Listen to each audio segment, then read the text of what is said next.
Driven foul. Pulls that one ahead a little bit from Dorr. 1-1 is the count.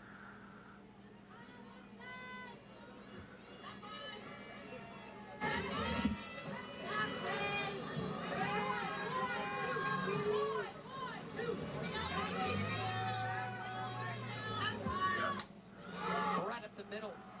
The leadoff runner aboard after the single from Paige Dorr. You can't score 3 without getting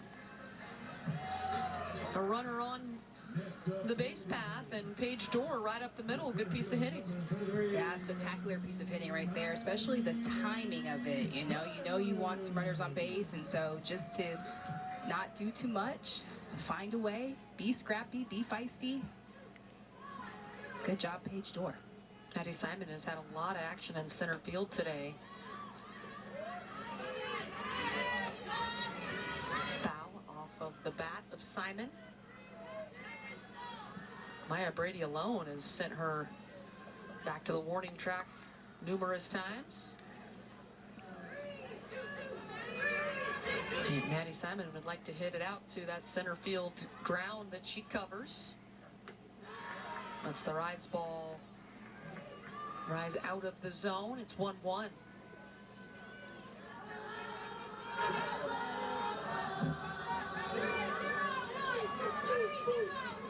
So Paige Dorr on first base.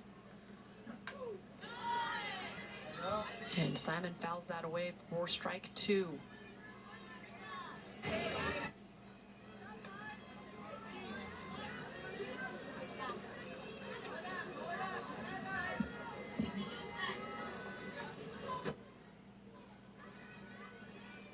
Maddie Simon has grounded out twice in this game. If you're Paige Dorr at first, your run matters and also doesn't matter, but you can't really get doubled up. How aggressive is she going to be trying to get to second and with 2 strikes to Simon now? Well, it's important to take good jumps and have good timing off the bag, and you know if she gets that ball on the ground, you want to hustle over there so that you can at least try to be in scoring position. Simon waits on the off speed, sends it foul.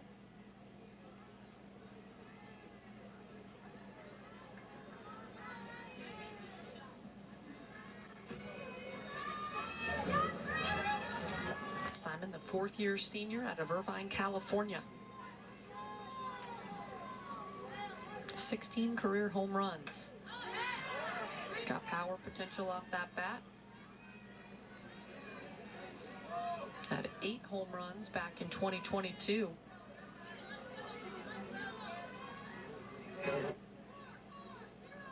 And last year, was hitting .435 early in the season. Had a couple of home runs and then got hurt. Played just 8 games last season. So good to see Maddie back out there. 142 career starts here at Oregon State.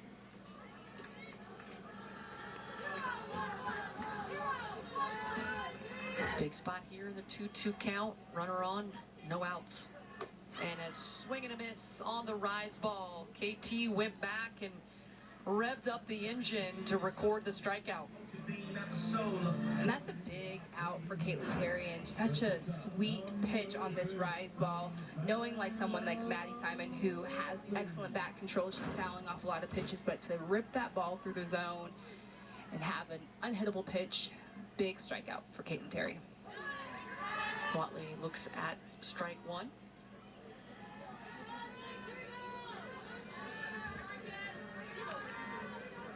Pitch 100 is coming up for Caitlin Terry.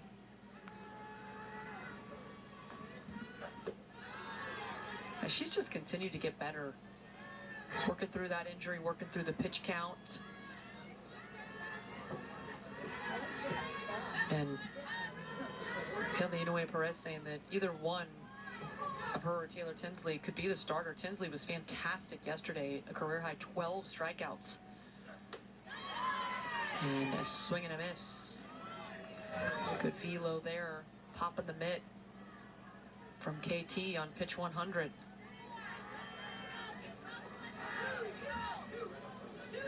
So 1-2 is the count with one away. The rise upstairs.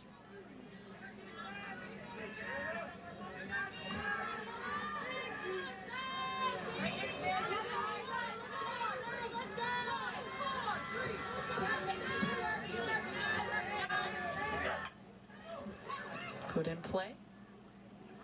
Brady throws it across wide of the bag, and Woolery stretching out, able to keep her foot there. The Beaver fans in attendance thought she might have pulled that foot.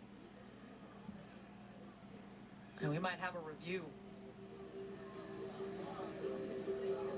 And it just looked like that Brady didn't realize the speed of Watley. You know, the ball got to her pretty quickly and tried to rush the throw just a little bit. Over at first base, Rob Pentikoff. Home plate today, Brad Peterson. Over at third, Brad Higgins. So our crew will head over to the monitor. Page coach has a couple of opportunities to ask for a review. Does Woolery keep her foot on the bag, Natasha? You know, looks like she's in contact with. Looks like she had control of the ball. I think so. She's got it right here. Foot. Yeah. And just squeezed. Yep. And then just afterwards, yep, pulls her off. But just a great job. You know, great lesson as a receiver, first baseman. Obviously, you're always taught expect a bad throw and, you know, be ready to be agile and move. Good reaction from Woolery.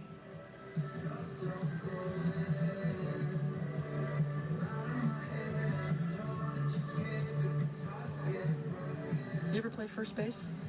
I have a couple of times. Just a couple of times. A couple of times. It's a different reaction. It is. I played there a little bit in high school, and the ball is hit, and you have to constantly be reminding yourself, I am in play right now. Like, I have got to get to that bag and make a target, and well, you better get there quickly. Exactly. Get your foot there, and yes, as we anticipated, the foot stayed on the bag from Woolery, but it is you have to turn around, and you don't see where the ball is until you turn around. The ball can be in flight to you when you're reaching out. So it is a different look than I think most people would realize. That a little different hand-eye skill set than other positions. Absolutely. So 2 outs, bottom of the 7th, runner on. This is Kiki Escobar, the second baseman, and number 9 in the lineup for Laura Berg. Trying to turn this lineup over, keep hope alive, down by 3. UCLA took game 1 6-1. Taylor Tinsley had a career high 12 Ks. As Escobar fouls that one back. And today Caitlin Terry has been effective, not as many strikeouts, but certainly has kept the Oregon State offense off balance. 3 strikeouts, 2 walks for KT. Escobar 0-2. Stays alive, fouls it off.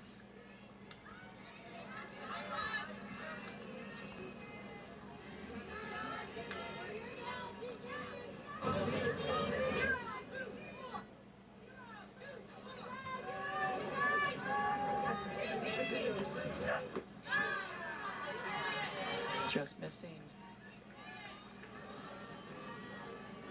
No one outside. 1-2 is the count.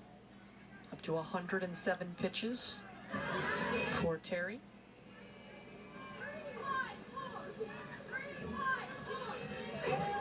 Noe Perez talked about how the drop ball has been really good against lefties. Escobar fouls that one off. Especially against a slapper, that is the worst thing. A lefty on lefty and a drop ball, oh my goodness. I mean, just something that's coming down as your eyesight, it messes with your eye level, and it's just a hard pitch, you would think, to get on the ground. Escobar puts it in play. Ulu handles it cleanly, and that will do it.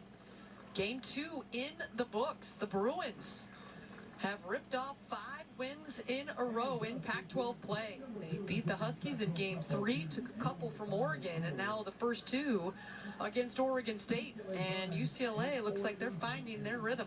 They are definitely going in stride in the middle of Pac-12 and just finding their bats, getting hot at the right time, and an all-around team win.